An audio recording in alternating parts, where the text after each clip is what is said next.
Okay, we're live. The VGRT Gaming Podcast, episode 786, recorded on August 13th, 2026. Hello, and welcome to the 786th edition of the TD Gaming Podcast and 619th episode of Video Game Roundtable. I'm TJ Denzer. I am Scott Dirk. And I am Jonah Falcon. The VGRT Gaming Podcast focuses on game news from around the industry. Yeah, so what have you been playing, Scott? I've been playing the game Moss on Steam, and it's a platforming game that was made in virtual reality, originally on the PlayStation, and now it has a 2D mode or full 3D mode on Steam, and it does have the lack of being able to move your head around and see the environment, but it's still a really adorable and fun puzzle game, and there's a little bit of light combat, and you have to figure out you find these hidden scrolls and these little dust things that you can find. Right, are you playing the VR version of this, or? No, the 3D version. I don't have a VR set up. So that's why I was remarking how you can't move your head around to see the environment, but you can. It's still fun, and I use a controller to play and move around the items in the environment. It's a lot of fun.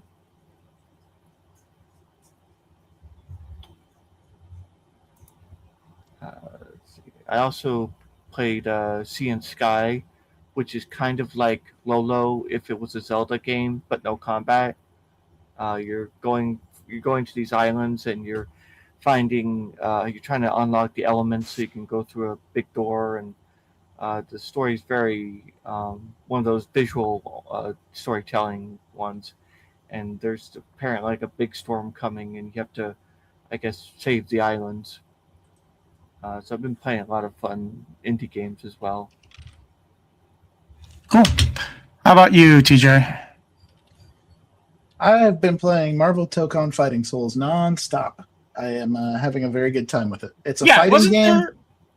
Wasn't there a little bit of a controversy a few days ago? The PC port was pretty rough on launch. Performance issues. They strapped PlayStation Network to it. Crossplay was having issues, and because of the PC performance issues, crossplay was affecting PS5 and matches too. They've done some aggressive patching since then because our custom works aren't scrubs. They're good at this, and they've moved on this stuff pretty quickly, and I have all faith that they're going to continue to do that given their track record. Have you seen the data leak? I have seen a little bit of the data leak. I tried to avoid looking at the characters because I want to be surprised. But I know who they are. Well, I know the data leak. I'm not going to say them then, since you want to be surprised. I do. I do want to be surprised about it. But I'm having fun with that game. It's like, it sounds unwieldy to do a 4v4 tag game, but you only ever control one character at a time, and it's very easy to dip your toes in and learn the systems. They have a lot of good learning tools in that game. And it might be the most well-featured, full-featured fighter I've seen in a long time, just between training tools, offline modes. They have a really good episode mode, featuring each of the teams and all the characters and what the story is. They did a good online mode. They did good lobbies. They have a little Fall Guys sort of mini game in there that's actually not bad, and it's just an all-around great game. I've been running Carnage, which I didn't expect was going to be so fun, but Carnage is ridiculously fun in that game, and yeah, I'm excited to see what they continue to do with all the characters because the roster is great so far. Speaking of the PC issues, an analyst said that Marvel Tokon sold just under 500,000 copies, but had there been a better PC port and Steam reviews, it might have been closer to 1 million. Yeah, and I mean, that is what it is. But 500,000 units for a fighting game is still pretty dang good. Street Fighter is the one that everybody goes to all the time, and even Street Fighter 6, it took about a month to reach 1 million units. So it's it's a thing of fighting games just because it's not as big of a genre as others. But you're right that they did not help themselves with that PC issue because a lot of people want to play this game on PC. A lot of fighters are popular on PC these days. You know what's really funny is that it has a mixed Steam rating, but it has 2,600 negative reviews, but have no problem with the game. But they talk about how it's a representation of everything that's wrong with PlayStation. I kind of On the agree with PC that. review. And the thing is, I'm getting the idea that a lot of PlayStation users decided they were going to get it on Steam because they didn't trust Sony. Yeah, Yeah. I'm seeing a lot of that. Well, and what ended up happening is that the PlayStation 5 version has no issues and the PC version is hamstrung. And so that's definitely like over the course of time, Arc System Works is going to be able to fix this up, but it sucks that they had to have themselves they had to hit a speed bump like this, mostly because of the things Sony did. Here's one of the reviews. As much as I adore this game, I will call out the blatant bullshit Sony pulled to make Tokon on PC the way that it is. My review will remain negative until the game is optimized enough for all users that can run the minimum requirements, as well as Linux support at some point. I don't know about Linux support, but at the same time, like, but as far as like the game, it's PSN is so unnecessary for this game. I don't understand why they did that. I don't understand why they forced Arc System Works to strap PSN to this thing. On the other hand, there's 19% of the positive reviews are players who played under an hour, which is one of the current trends of bounce and refund. You buy the game, write a negative review, then get it refunded. Yeah. My rule should be on Steam from now on is that if you write a review for this game, you don't get a refund. No refund for you. You already have an opinion. Yeah. And but I'm having fun with it, and I'm going to continue having fun with it. And a lot of people are having fun with it as well. I'm seeing that where it was just unplayable at the start, it's gotten to the point where now PC can handle it better at like mid specs, and they're having issues with potato mode for some reason. I'm hearing that potato mode in that game is making it still tanks perform. Mid settings work fine. I don't know what to make of that. Okay. As for me, I stopped playing the Planet Crafter. Because here's the problem. At a certain point, it gets to be logistical bullshit. And it becomes more and more the indie game that it is. And now I can see why it's $20. Because whatever the logistical stuff that they have in the game is just so archaic and stupid that I'm not going to play with other people. I'm sorry. I'm not going to get around it by having 5 other people helping me on the planet. No. I want to be able to have the chain in which this goes to this and this goes to that. And they have it, but it's with these drones. And it's not very well implemented. And I just got frustrated. I said, forget it. I'm done. So then I decided to play Date Everything. So Date Everything, it's not a dating simulator per se. It's a puzzle game. It's a visual novel puzzle game. And it's also a parody, so it's pretty funny, and I'm enjoying it so far. Especially when you start dealing with the rubber duck. The rubber duck is wild, named Rebel. She's deliberately abrasive. She's sort of like everything Jack was in the beginning of Mass Effect 2. So yeah, I'm having a lot of fun with Date Everything. I am also having this yen, I'm probably going to do it soon, to play Spiritfarer again, and this time I'm going to go for 100% achievement run. Silly because I just want to play that game again. I just want to play it from beginning to end because the story is so great. Wait, did you ever get around to playing it? No. There was too many other things. And Even I played Undertale. I mean, you got to play these foundational games, and I consider Spiritfarer to be a foundational game. So trust me, play Spiritfarer. It must be what, $10 now? It's still on Game Pass. Also the music, and that's the one thing about this game is that the music is incredible. you claim to be in love with music, music and games. This has some of the best soundtracks you'll ever hear. You can just put on the soundtrack on YouTube and listen to it, and you'll say, "Oh wow, I gotta play this." It's $30 full price right now. Okay, but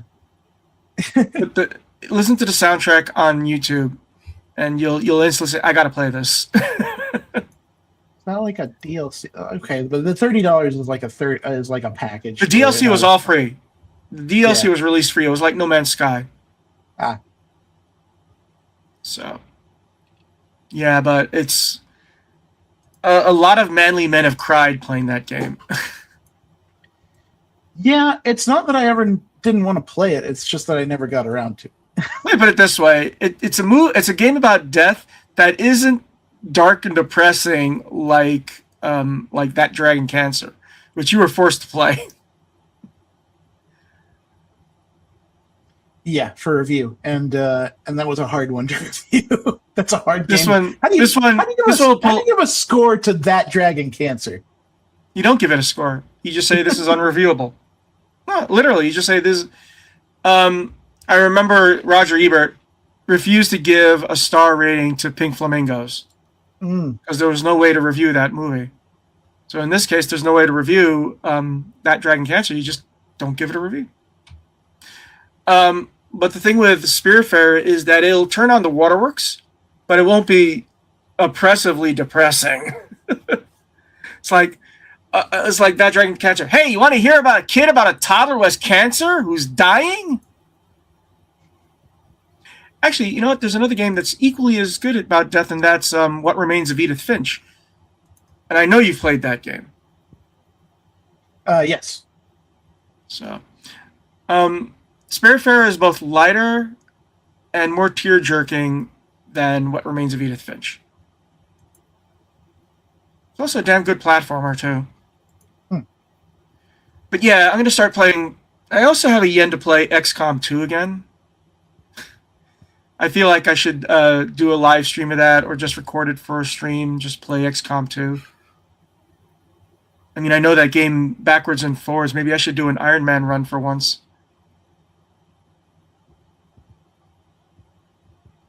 Anyways. So we don't have a gaming flashback this time, so we're going to move on to quick news. TJ, you can do this first one because you wrote the article about it. Wada feels that Persona 1 and 2 remakes are something, quote, we have to do. This is the producer of the Atlus of the Persona series. He was saying that he can't say for sure, but if the remakes will happen, but it's something he feels that Atlus needs to pursue in the long run. I agree with him. If you're going to remake 3, 4, and probably eventually 5, you should go ahead and do the first 2 as well. They're interesting. Yeah, I've never played Shin Megami Tensei, what is it, Demon Hunter? Whatever, Devil Hunter? I forgot the full name of that thing. Which I know Persona is a spin-off from. What's funny is that Persona has become, the spin-off has become bigger than the original game, although I know there's a lot of hardcore guys that say, yeah, Shin Megami Tensei is far better, man. It's more serious. Shin Megami Tensei always starts with an apocalypse, and it goes from there. And Persona is just like kids fighting against. Let's face it. A lot of kids feel the high school is the apocalypse. Yeah, but it's like the world has been blown up by demons in Shin Megami Tensei. That's usually how it begins, and there's remnants left that are just fighting for their lives. And it's always, Persona, the game is hard though. That's what I understand.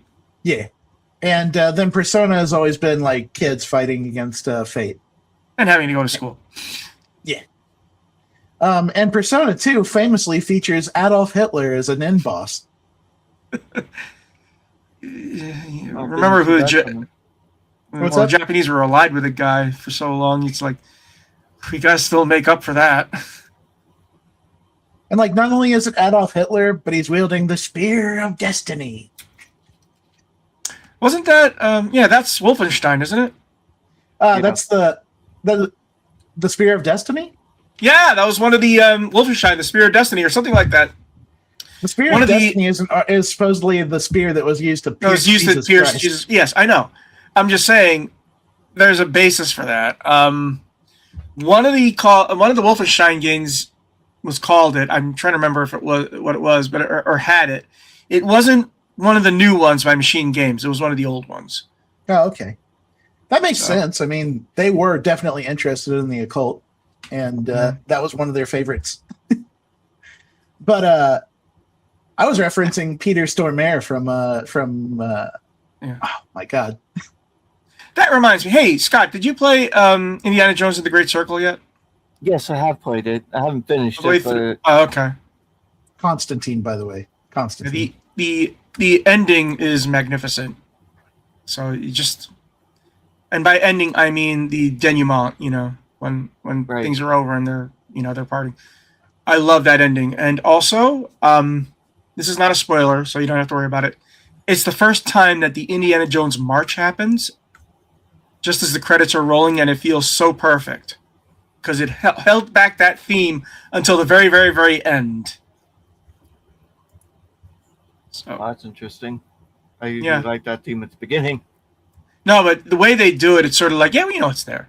And when you listen to the end credits and they have the music from the game, it's like, oh wait, this is something that John Williams would have composed.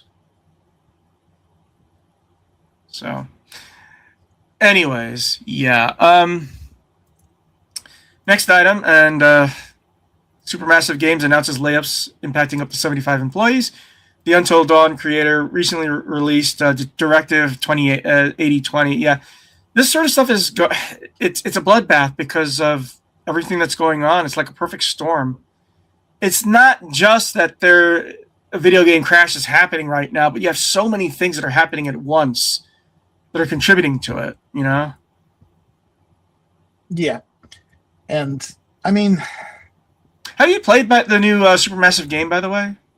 No, but our guy that's a fan of them says that one is good. Like, and he's been hard. He's been fair to the Supermassive games in general. Like when they aren't good, he calls it Man of Medan and all the other mystery anthology games. Aren't they making Until Dawn too? Yes, that's what I understand. They're also making an Until Dawn movie. Okay. An interactive movie, or else who cares? You might as well just make a horror movie. Yeah. Yeah, he said he gave Directive 8020 an 8 out of 10. He said underwhelming characters, stealth sequences. Oh yeah, wait. Underwhelming characters is a Supermassive Games. What's it called? Staple? Tradition. It's a tradition. I mean, they're all bellends. I liked the Until Dawn characters just because they were so incredibly unlikable that it didn't really hurt when they got. Well, that's because it was a parody of horror movies, though.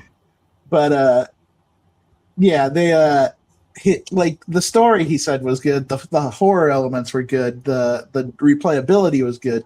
Which those are all things that are also staples of Supermassive Games. But it seems like they did a good job on that one. So it's a shame to see that they got slashed on their staff after that. Yeah, it's happening all over. Anyways, we're going to move on to game news. Asha Sharma teases the Elder Scrolls 6 name. This comes to us from Twitter. Asha says that she watched a live playthrough of Elder Scrolls * this morning. The scale and grandeur are incredible. The story is even greater. And Bethesda replied, "It was great to show you *. Thank you for the kind words and the wonderful visit." So 2 things. 1, Elder Scrolls is playable and apparently looks great already. 2, the subtitle is going to be an 8-letter word. And there's been a lot of discussion about that lately. Now, a lot of people assume there's going to be Hammerfell because that's where it takes place. Mm. But Hammerfell is not 8 letters. But they found out messages from Starfield. And they noticed that this word keeps on popping up all over Starfield. Sentinel. Mm. And the Elder Scrolls 6 Sentinel sounds like a good name for an Elder Scrolls game. So Sentinel is as good as any. Or the Sentinels are a faction in the game, right? I think so, yeah. I have to look that up. I'm curious. But also, even so, Sentinel is an action. You're a Sentinel. You're guarding against something. That sounds like something that would be in the Elder Scrolls. Oh, okay. Sentinel is a city in Hammerfell. Well, Oh, guess. nice. Oh. Also, Skyrim was named after Skyrim. Morrowind was named after Morrowind. Mhm. Daggerfall was named after Daggerfall.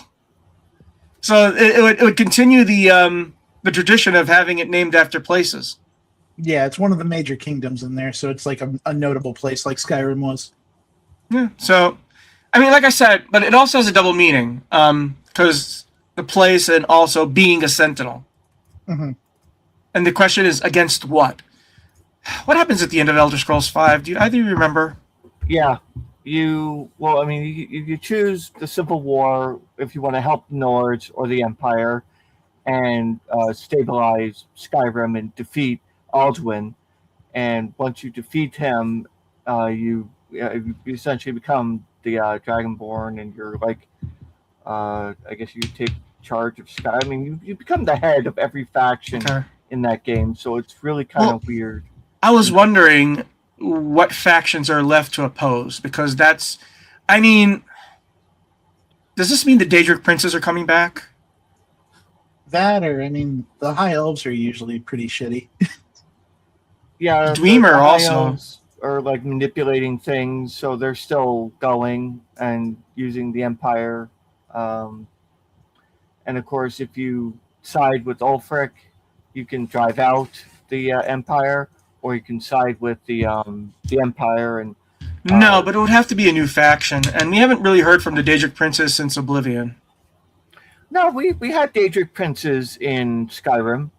Not as a major faction. I guess maybe not. Well, yeah, They weren't I mean, counterable. Like, you still had a Shugarath quest yeah. in there. He was in there, and then I know I helped the Yeah, I forgot but, what her name is, but the one that wants you to defeat the undead.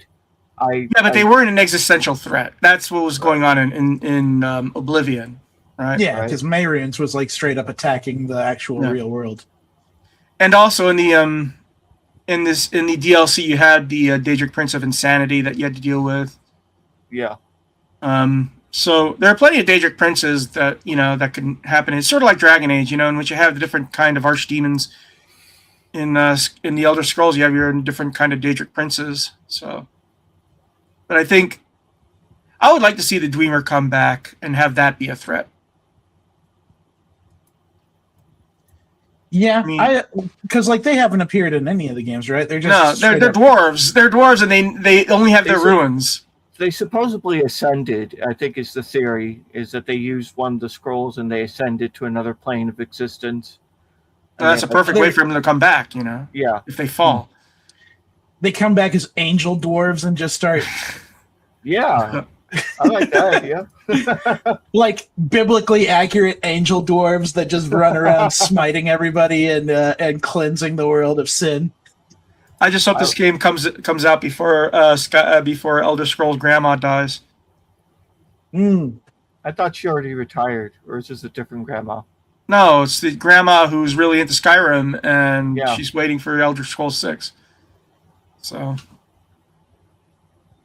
but yeah, I mean, I'm optimistic now. One of the things that I kept on seeing was this better be console exclusive. No. Who says that? There's That's stupid. Well, there's this thing among Xbox fans. They want some games to be exclusive, but no, not Elder Scrolls. That prints money. Yeah, They're still selling Skyrim, for crying out loud. They have two exclusives that running gun zombie game, whatever. it's Clockwork called. Revolution and Gears of War E-Day. Yeah. So they're not even Fable's exclusive, which was crazy. I was happy to hear that. Fable is those from like 2003. I mean, the first Fable. Those are old franchises. Yeah. Gears of War has always been a Xbox thing, even when it had a chance to be. Because remember, Gears of War was initially a third-party game. It was done by Epic Games. They sold the Gears of War license to Microsoft around the time of what was it, Gears of War Judgment. But Elder Scrolls, that's like saying we're going to make Minecraft exclusive. It's not going to happen. It's like saying Call of Duty will be exclusive. It's not going to happen. Right. No, Elder Scrolls prints money.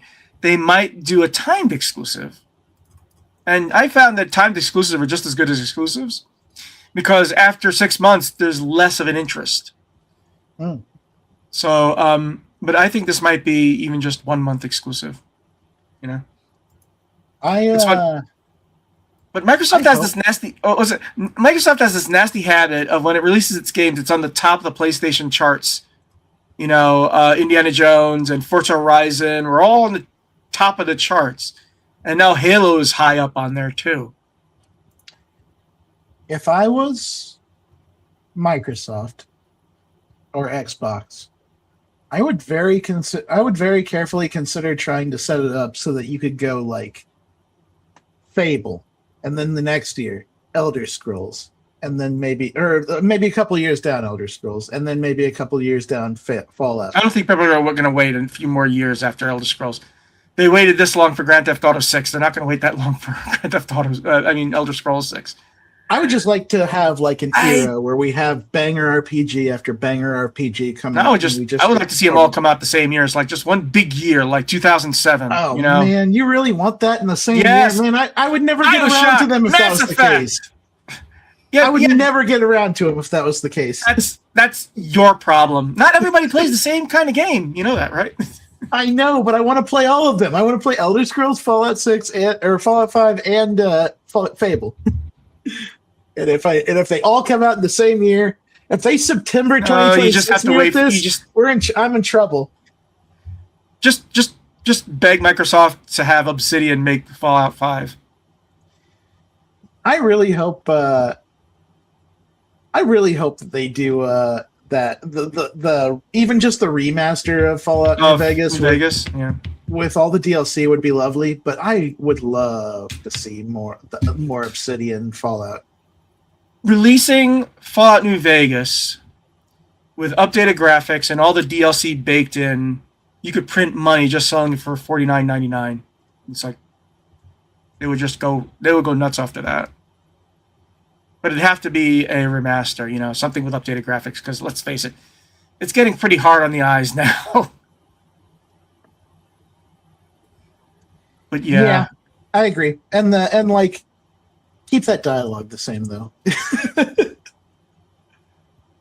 A lot of that dialogue is just really great, especially the lottery guy. Mm. You know what I'm talking about, right? The guy that's running away from the first town. Yeah.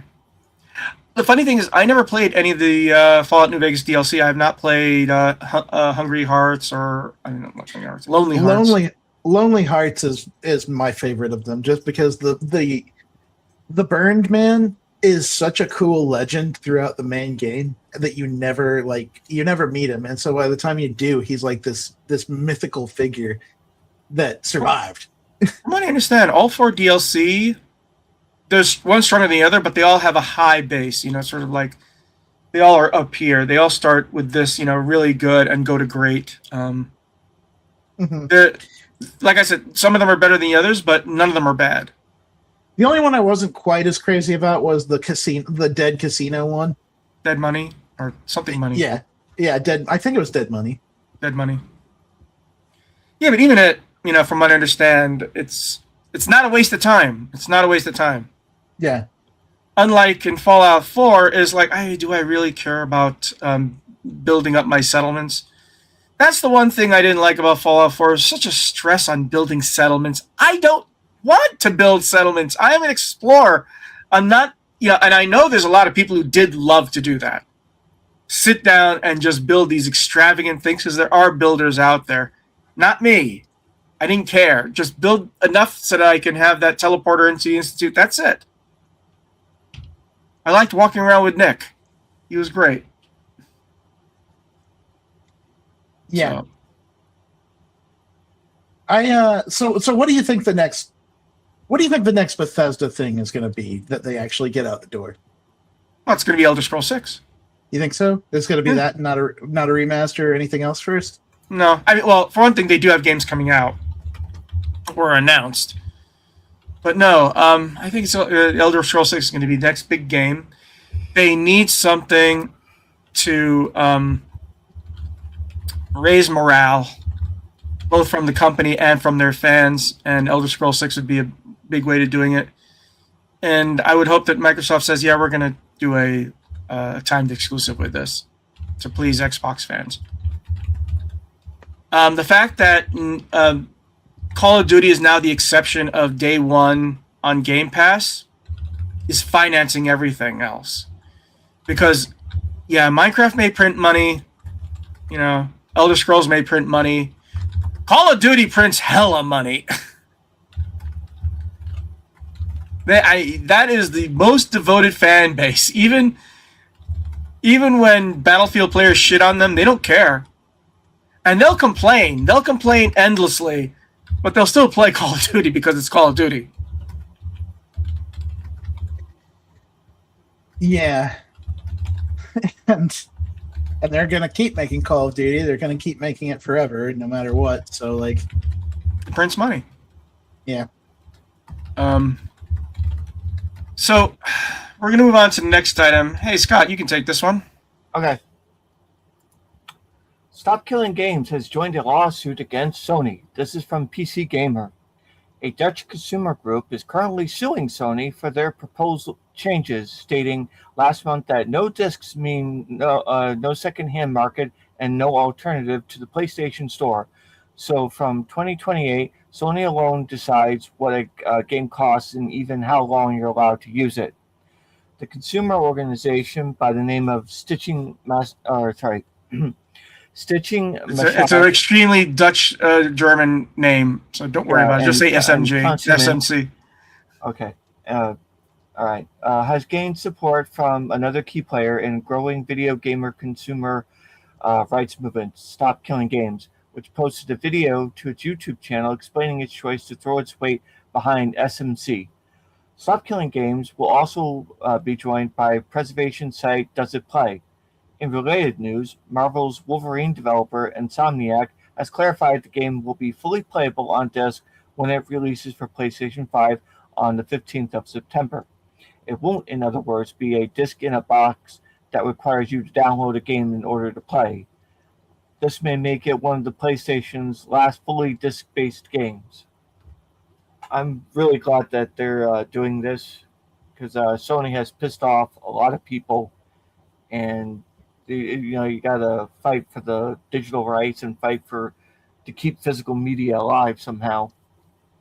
Yeah, that was one of the reactions to the post by to Asha Sharma's Elder Scrolls 6 thing. So a lot of people are saying, please let it be on disc. Absolutely. Yeah. It feels like it was only a matter of time until somebody made this lawsuit happen.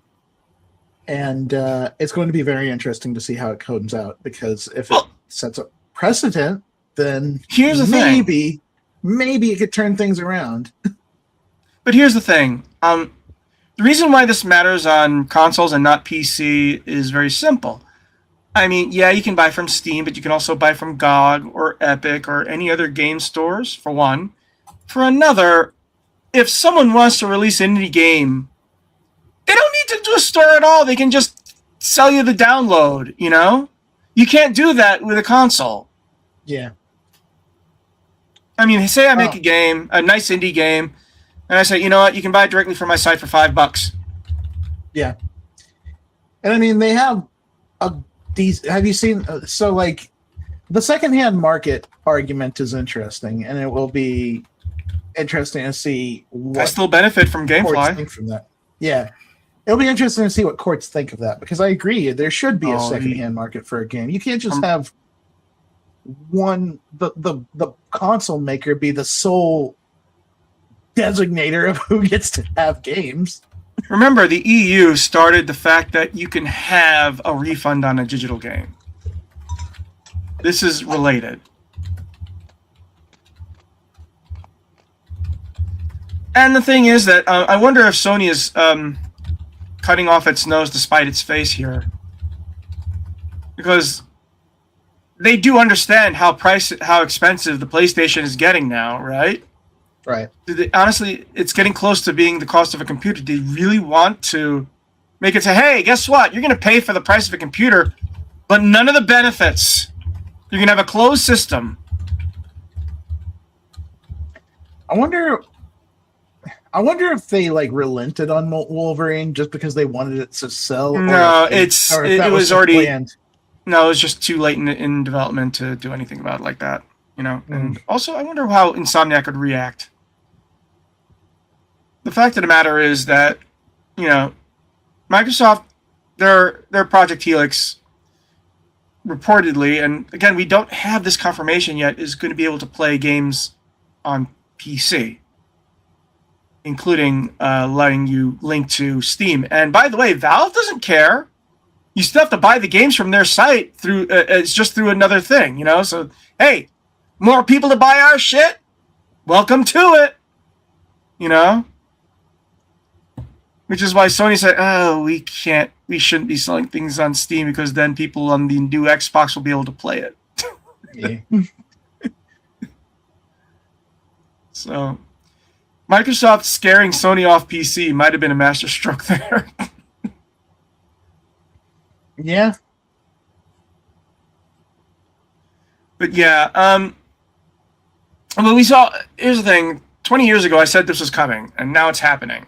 The death of disk-based media. Well, no, I mean, we may be getting close to the death of consoles. Period. Remember, Google had their little experiment. Remember, you don't even have to have a disc or even a console. You just live stream your games. The problem is that they screwed it up, and they had a dreadful pricing scheme. Oh, a streaming game that you have to pay for? You have to pay for individual games? No. Why would you do that? Yeah. It's a streaming service. People expect from a streaming service. You don't go to Netflix and pay individually for movies. God, no. Yeah. So, and Google was one of the people who had the resources to do it, and they screwed it up. I don't think their hearts are ever in it. So, but at some point, you're just going to have... there's been streaming consoles before. The Zebo was one. And that was like 15 years ago in South America. But that's because people couldn't afford a console, so they had the Zebo, so they could play games like Resident Evil 4. So, yeah. It's getting apocalyptic, but, we're already used to not buying discs on PC ever again. Yeah. The thing is that you still have GameFly for consoles. I know. I'm seeing some interesting stuff out there about consoles. I wouldn't be surprised if there was some indie movement there, but the hardware is so expensive these days. That's going to be really. But that's my point. Why would you buy a console if you can just get a PC and get more games? Yeah, that's what I'm on. And on Steam. And also be able to get games that are not sold in stores. Yep. Put a game on a thumb drive, put it on your PC, and play it from there. Sony is giving reasons why not to buy a PlayStation. That's the problem I'm seeing here. Yeah, they're not giving any reasons to buy a PlayStation except for exclusive games. The reason they're giving to buy a PlayStation is that if you don't buy a PlayStation, then the PlayStation games you play on PC will be horrible ports that suck ass until you decide that you're frustrated enough to buy the PlayStation version. See, Microsoft, when they made Halo, they didn't go half-assed on the PlayStation version of Halo. Yeah, I know. How are you going to sell a game on a new console if you're going to do that? They don't care that they're putting on the PlayStation. Hey, they put Halo on Xbox on PC twice. This is the third time. So if they put it on, the PlayStation, yeah, whatever. This is a 25-year-old game. Who cares? Yeah. So, anyways, we're going to move on to the next item. Go ahead, TJ. And by the way, you don't have to read the entire article. Just talk about the article. There's a lot of talking in here. Saber Interactive denies replacing writer with ChatGPT from PC Gamer. Saber Interactive's upcoming rideshare stimulator drew some eyeballs today when Saber CEO Matthew Kark confirmed that its trailer includes a hidden jab at Gearbox boss Randy Pitchford, Well, here's the thing. That's always good. Randy Pitchford's a chode. But the same trailer sparked a grimmer reaction from former leads writer Stella Sacco, who said on Blue Sky that she was replaced on the project by ChatGPT. Saber, however, denies the claim, saying that no writers were replaced with AI for Rideshare or any other game. Sacco also shared an image of a December 2023 social media post in which she had written, "I got replaced on one of my games at work by ChatGPT." Now, where it gets spicy is that in response, Saber put out its own statement saying that Saber nor Unigen have replaced any writers for AI for Rideshare or any other game. In fact, Saber's staff of writers has tripled since 2023. Rideshare's story was written entirely by real people.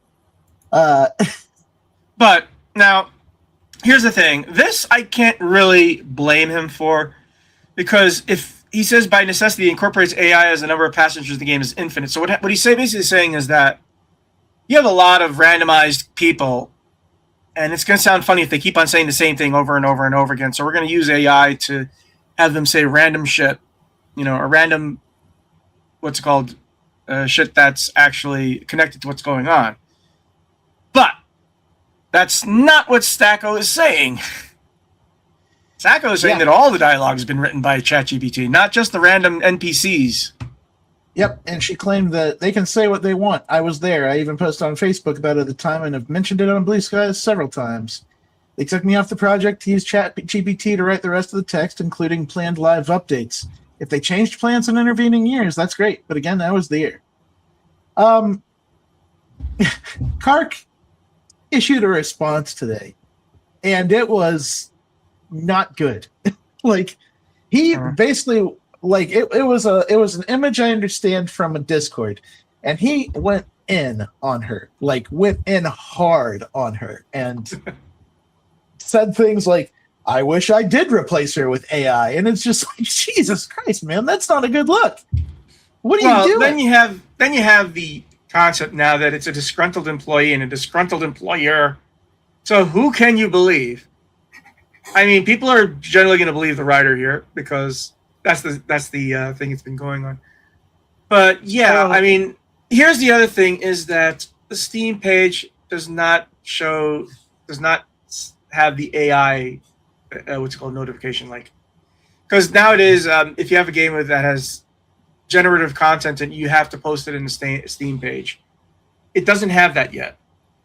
They then went on to claim that they said they were going to put it in there once they had finalized what the feature set that they needed to disclose. So they were going to, they just hadn't yet.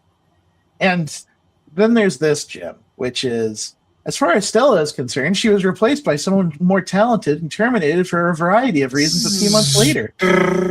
From what I can gather, she enjoys controversy more than I do. I would frankly, in retrospect, have been happy to replace her with AI. At least we would be dealing with someone programmed to be honest.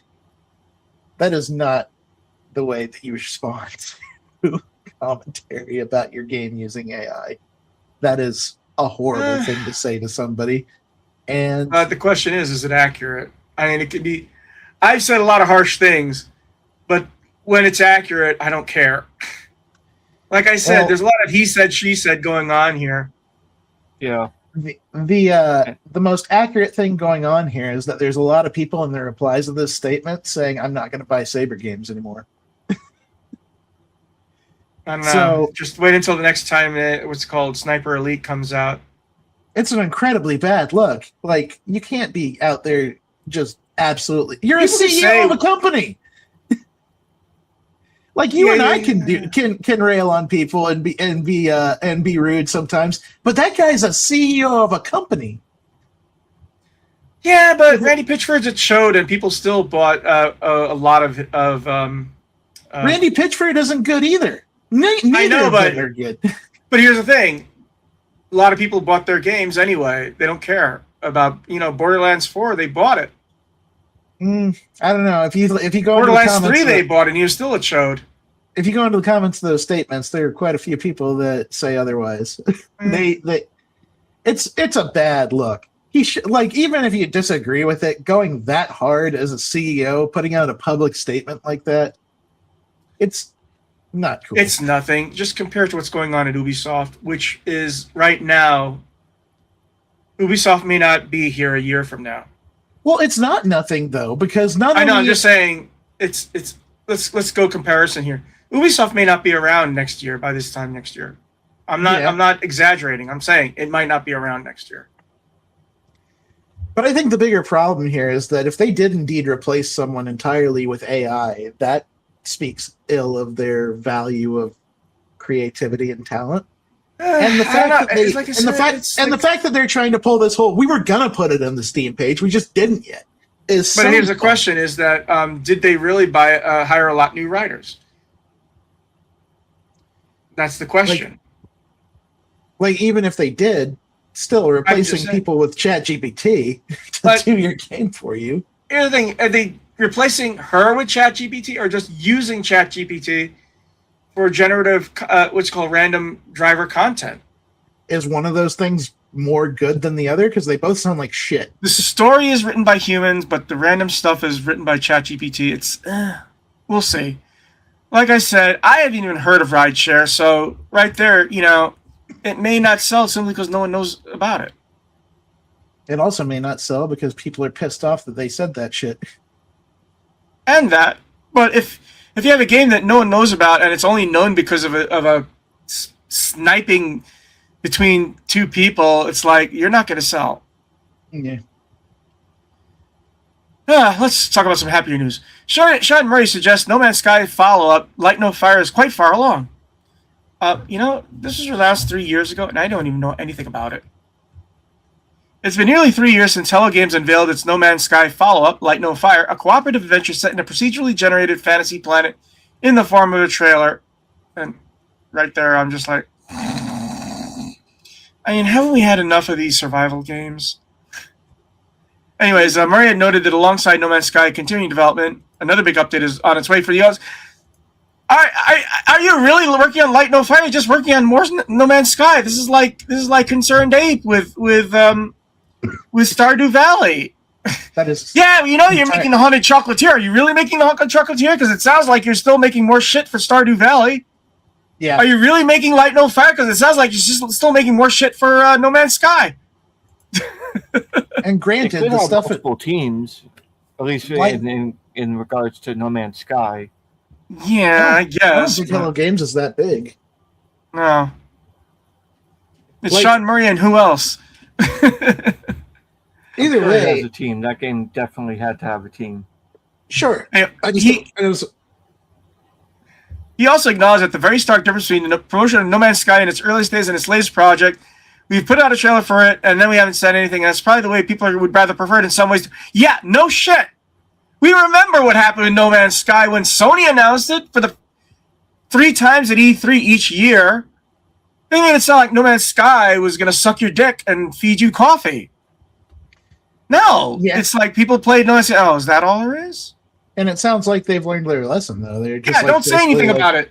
No expectations. I'm not promising you guys anything. I've been there before. Yeah.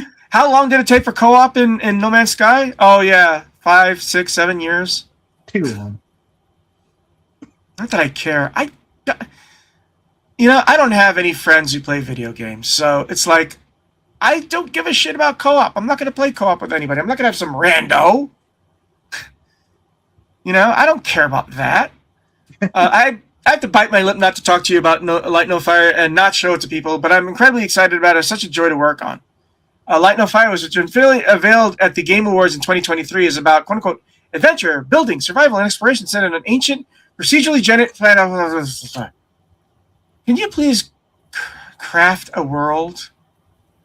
I don't care about procedurally generated planets. I really don't. They've done well with Minecraft for that. No, every planet on No Man's Sky is a boring dull. Well, yeah, to you, but they've spruced up that game quite a lot in 10 years. Yeah, yes, I've played it. It's like I play for like a day or two and then say, still. It's like a game. It's a game at this point where you could just literally go out and do a new thing every time you play. Yeah, and it's Like- the same thing, just with different numbers. Yeah. Ugh.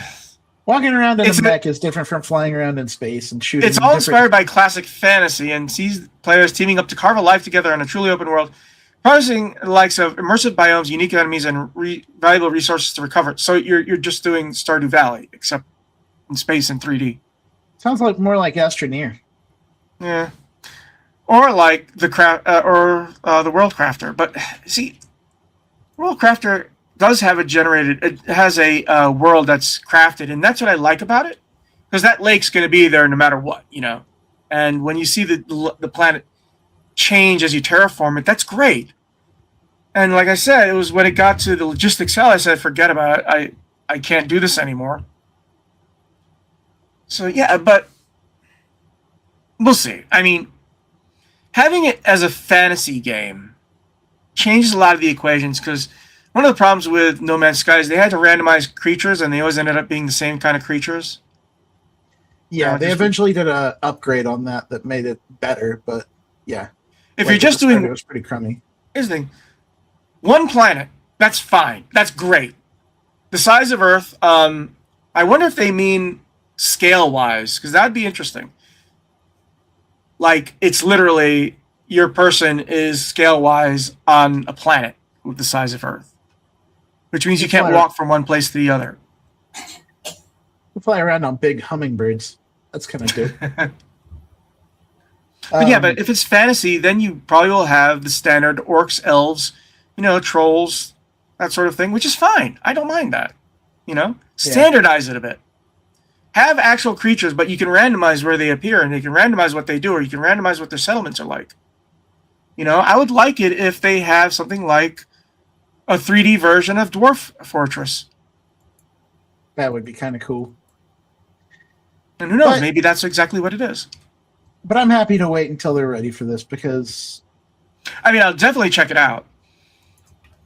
it seems like they've learned a lot from their time with No Man's Sky, to the point where, like, Yeah, they're not don't gonna hype put shit that this you out don't until want. they're not going to put this out until they're ready to put it out, and good for them. Yeah. They're not going to Peter Molyneux it.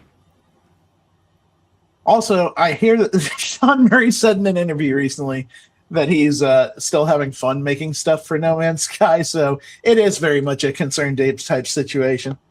He and Eric Barone should just go to a coffee shop and discuss it like a support group.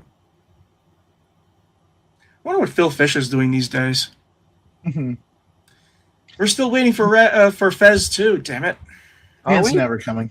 No, I think he's done making games. I don't know what he's doing, but he's not making Fez 2. Jonathan Blow is working still, but I'm not quite sure what he's working on. I forgot. All these 2010s indie video developers, I mean, only Eric Barone got out unscathed. And that's because he wasn't even during their time either. He's after them. Mm-hmm. Phil Fish, Jonathan Blow. Who else am I thinking of? Edmund McMillan's done well too. I mean, I'm glad. I'm really glad that Eugenics became a hit. I mean, I don't play it, but I'm glad it worked. I don't play it not because it's a bad game. I understand what's going on. I like the mechanics. It's just not compelling to me. Have either of you played Eugenics? No. Not yet, but I have to before the end of the year. That's another game in which you're going to be shocked at how good the music is. That's what I hear, yeah. Because they have an astonishing amount of music that's specialized in different events. It's sort of like, and it's great just to listen to on its own. That makes sense, too, because I loved the soundtrack in the Binding of Isaac. Yeah, I still, you know what? I have a Binding of Isaac. I haven't played that much. What I plan to do is at some point get that mega that game which has all the content on console and play it at some point. Mm-hmm. So yeah. But like I said, Light No Fire. I have to watch the trailer again.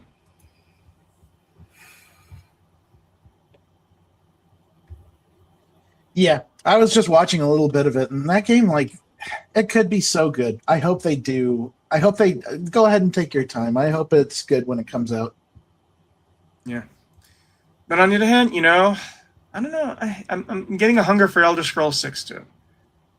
Now that I know that they have a playable build, which usually means 12 to 18 months, and Elder Scrolls 6 comes out. It'll be interesting if it sticks to that. I want to see I it. like to see. I hope they ditch the Gamebryo engine. I really do. They're going I'd to like make it to- an Unreal Engine 5. Hopefully, Or 6. I mean, it's better than, I mean, they did great things with Halo using the Unreal Engine. So, I mean, the Unreal Engine gets a lot of flack, especially with that stupid AI remember- character generator.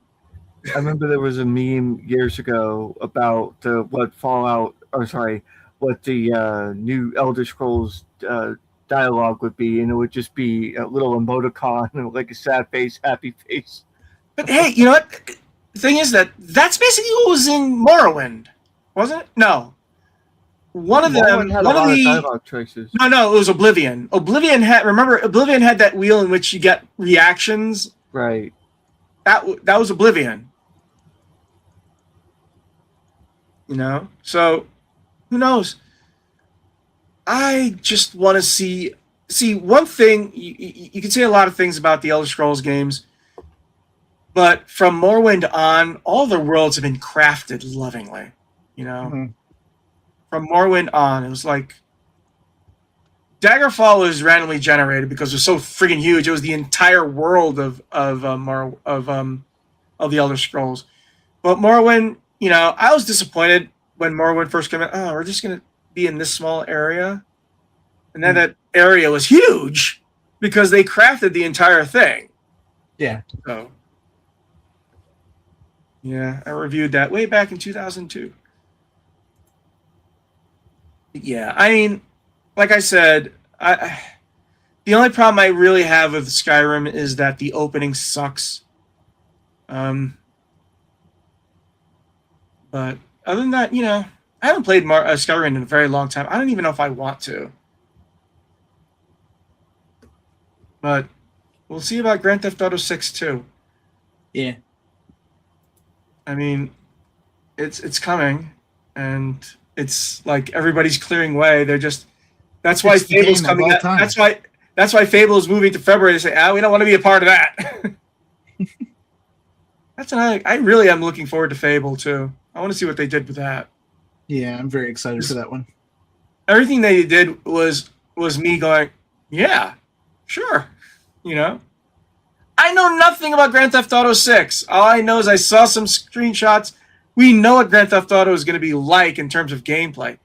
We're been nuts that game has been pre-ordered so much that they're even like selling the pre-order on eBay or reselling it. It's crazy. There's millions of pre-orders of the $100 version of that game. Yeah, I remember the 2K boss talking about how they're selling a $70 game, but everybody's paying $110 for it. I'm still of the thing of which I'm not going to pre-order that game. I want to see what it's like before I do anything with it. I'm not going to pre-order Fable. I'm not going to pre-order the Elder Scrolls. I think Game Pass has changed that about me. I am at least feeling a little bit good about Grand Theft Auto 6 only because I'm happy to see it going back to Vice City. That was one of my favorite ones of the older games. I just want What's-His-Face to be gone. Who? The only reason why I don't play Grand Theft Auto 5 is because of that shithead. Which one? Francis, I think his name is. No, you're not Francis. Francis is a good one. Wow, I can't remember his name now either. Looking it up. Oh, Trevor, right? Trevor, yeah, he's. They're not going to use the same characters from Grand Theft Auto 5. I don't. Good. I don't want someone who's like Trevor though.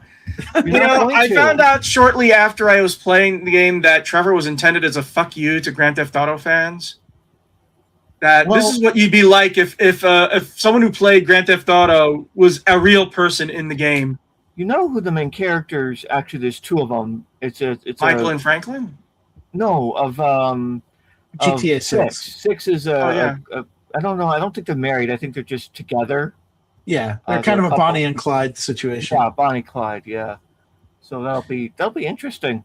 I just don't want to play someone who legitimately thinks that cooking someone in a stew and eating them is a good idea, or Yeah, taking a I have shit bad- on the ground.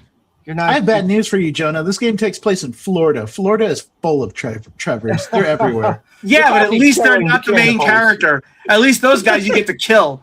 And oh, by the way, my happy ending was Michael and Franklin watching Trevor burn alive. Yeah, That there you was- go. that You gave get me a that hard option in on. that game. Yes, You get but I that didn't option in wanna that play- game. You had to play as Trevor.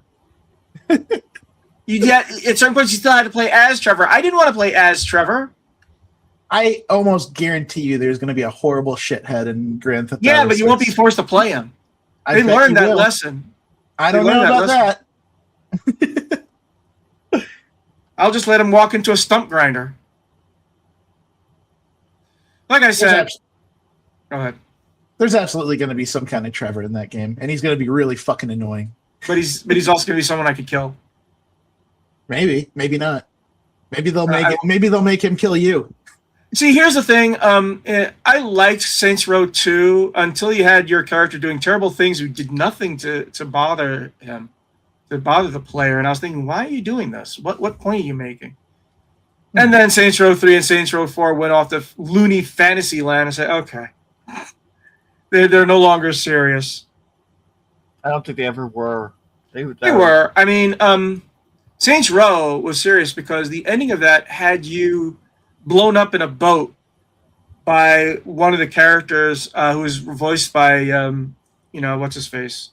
God, I keep forgetting his name. The Arbiter and Captain Johnson. He has two first names for a name. Jesus Christ.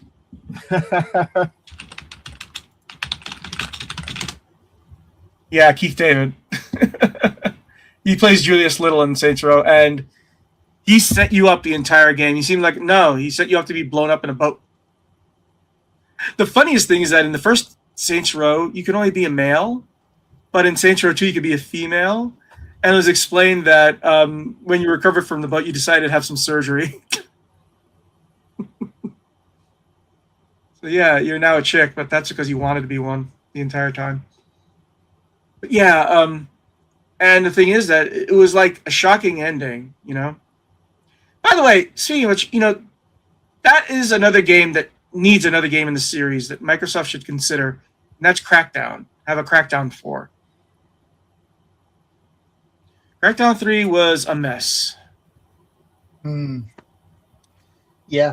And after Crackdown 2 and 1, people were so excited for that game. You're just making Crackdown 1 remastered. Remember. They made they put the hype too high when they said you could literally just reshape the whole city. Well, that was part of the multiplayer mode that no one cared about. Yeah. Yeah, remember. Skills for kills, Agent. Skills for kills. My favorite part of the thing. Mm-hmm. Anyways, so Light No Fire. We'll see. Sort of like Light No Fire really has. The problem with Light No Fire is that it's a small game. It's like the only thing it has going for it is that it's the follow up to No Man's Sky. It's going to be going up against some heavyweights. I don't care what year it comes out. It's to be a lightweight versus some heavyweights that are out there. Yeah, it will be interesting. Yeah. Also, Turtle Rock, just do Left 4 Dead 3, please. Just, that's what we want. Left 4 Dead 3. As you know, Valve doesn't do threes. Yeah, I don't know. Where is Mike Booth at these days? I feel like he was working on something and then just kind of disappeared. Turtle Rock does have an... I'm trying to remember what Turtle Rock has going on right now. Yeah, Turtle Rock Studios. What are you making, guys? TBA. Oh, they have TBA coming out. Okay. Oh. They have a game that's coming out. But we had Left 4 Dead 1 and 2, and then you had Evolve, which was a wet fart, and then you had Back 4 Blood, which was even a wetter fart. What is For Loop? Apparently, Mike Booth is over at Bad Robot Games these days, and he's working no.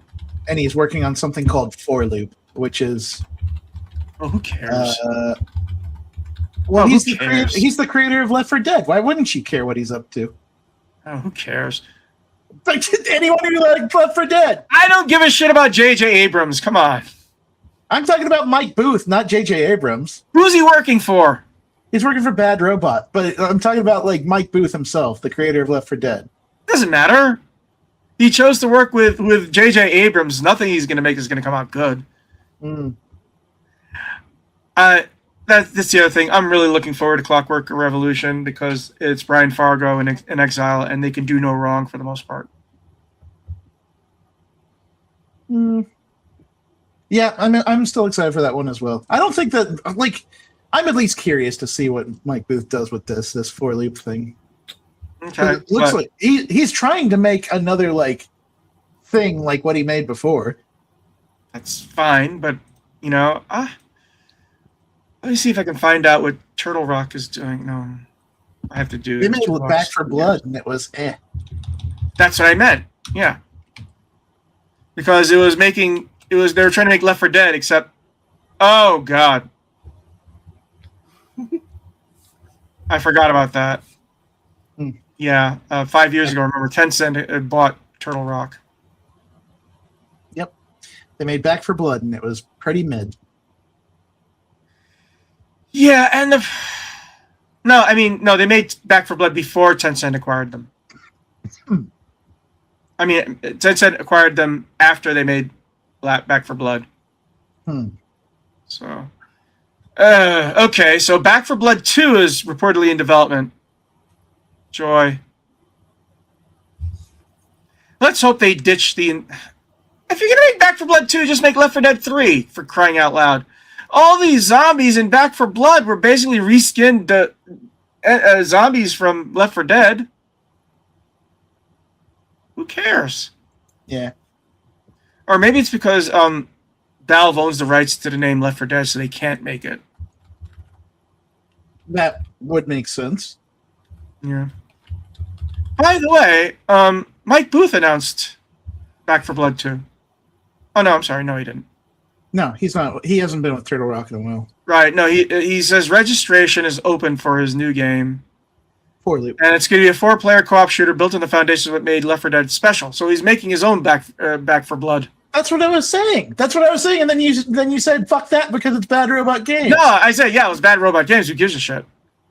That's what it is. That's what 4-loop is. It's Bad Robot Games, but Mike Booth is directing it. Yeah. Hey, you can still get on the wait list. But do you want to? If it's Bad Robot Games? I didn't say it for me. I said for everybody else who's listening, you can still join the wait list.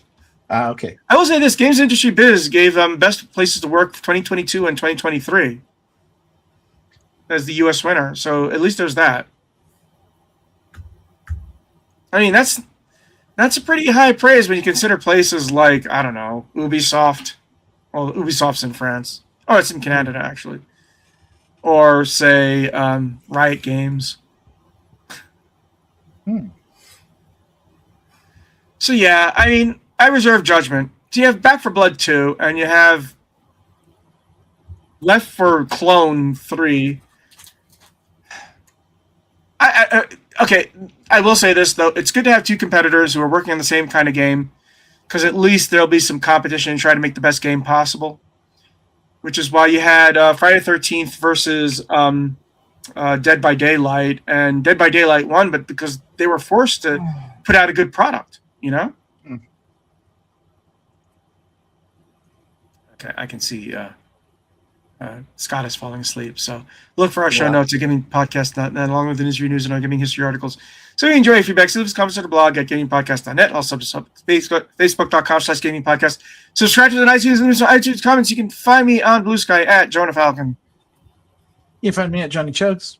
You can find me at Shard the Sage. And we will see you next week. Happy gaming, everyone. Have fun. Be cool. Play games, yo. You had a comment.